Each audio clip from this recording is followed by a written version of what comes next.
આદિવાસી જંગલ ખાતું કહેવા માંગતું હોય કે આ જમીનો અમારી છે, ત્યારે હું આજના મંચ પરથી કહેવા માંગુ છું જંગલ ખાતાને પણ, તમારું જંગલ ખાતું તો 1927માં બન્યું છે.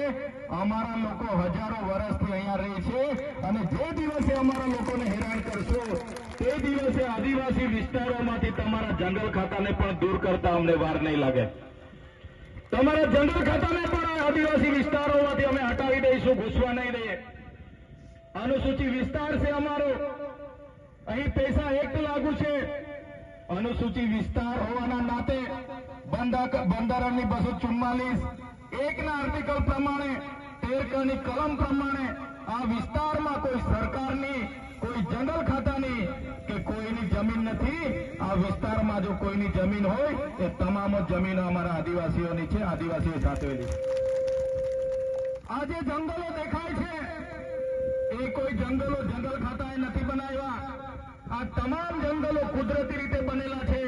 અમારા આદિવાસીઓ પેડને પણ પૂજે છે, નદીને પણ પૂજે છે, પહાડને પણ પૂજે છે, જીવજંતુને પણ પૂજે છે, સાપને પણ પૂજે છે, વાઘને પણ પૂજે છે.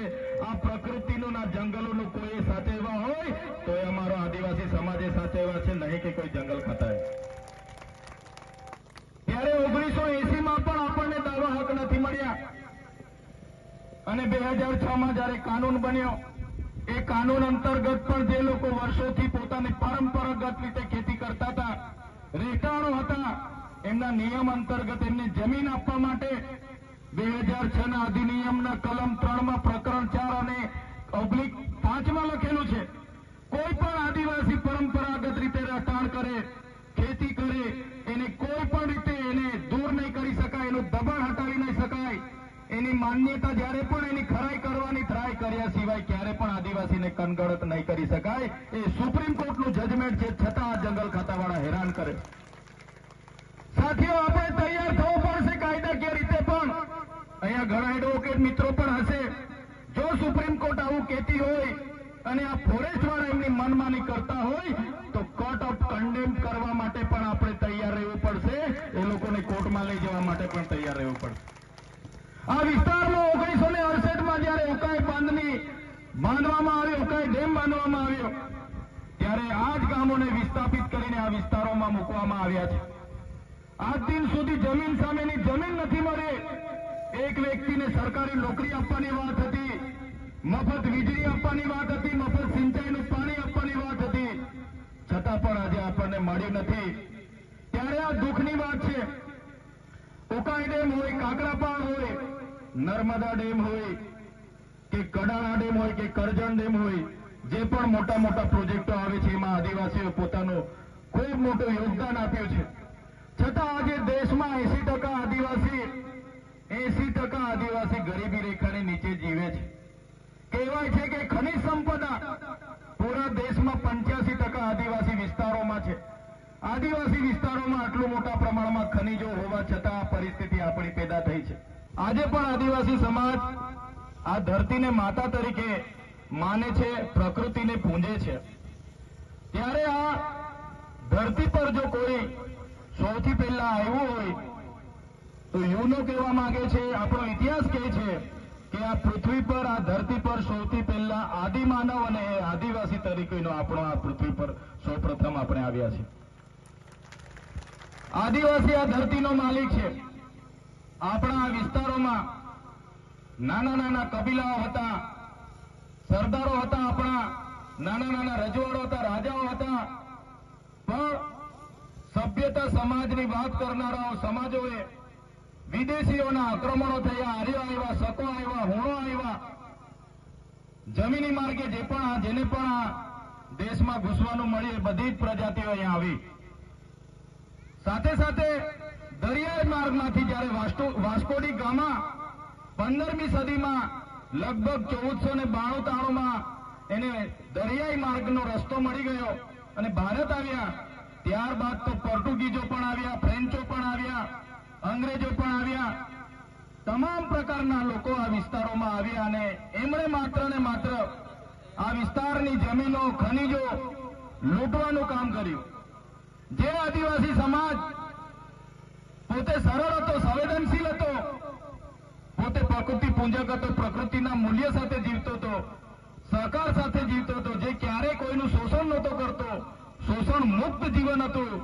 ત્યારે આવા લોકોના અતિક્રમણો થવાથી સંઘર્ષો થયા, આપણા રજવાડાઓ ગયા, આપણા રાજાઓને બંદી બનાવવામાં આવ્યા, મારી નાખવામાં આવ્યા.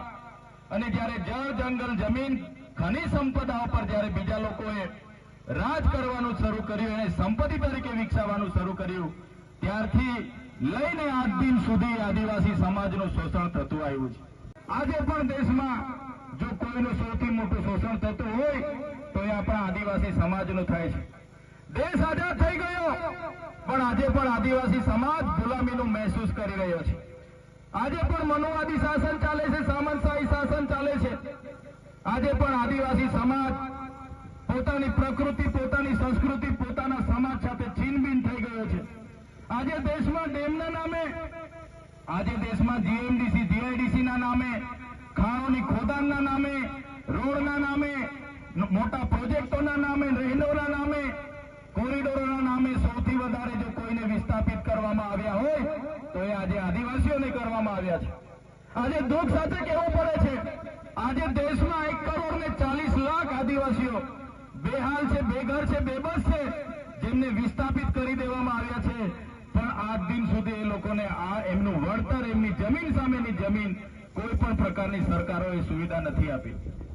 ત્યારે સાથીઓ, આજે આપણે વન અધિકાર અધિનિયમની વાત કરીએ છીએ. વન અધિકાર અધિનિયમ 2006માં બન્યો. એના પહેલા પણ 1980માં વન અધિકાર કાનૂન બન્યો હતો. ત્યારે પણ આ લોકોએ આપણા લોકોને જે જંગલની જમીન ખેડતા હતા એમને અધિકારના દાવાઓ નહોતા આપ્યા કે જ્યારે પણ અમારા સમાજ અને અમારી માતા બહેનો સાથે અન્યાય થશે તે દિવસે અમે પક્ષ, પાર્ટી, સંગઠન અને ધર્મ સંપ્રદાયને સાઈડ પર મૂકીશું અને અમારા સમાજ સાથે ઉભા રહીશું. એ સંદેશા સાથે બધા ઉપસ્થિત થયા છે. એમના માટે જોરદાર તાળીઓ પાડી લઈએ. સાથીઓ, કહેવાય છે ઇતિહાસમાં કે 60 લાખ વર્ષ પહેલા આ પૃથ્વી પર માનવ સભ્યતાની અસ્તિત્વ થયું હશે એવી માનવામાં આવે છે. 50 વર્ષ પહેલા માનવીનો શારીરિક અને માનસિક વિકાસ આ ધરતી પર થયો હોય એવું માનવામાં આવે છે.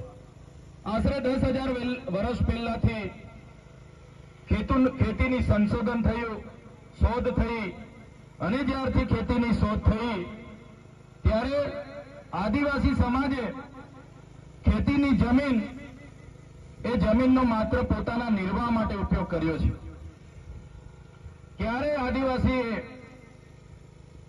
પ્રકૃતિ સાથે કે ખેતીની જમીન સાથે પોતાના હિતો સ્થાપિત નથી કર્યા, પોતાના સ્વાર્થ માટે સમાજના હિતોને ક્યારે અવગણના નથી કરી.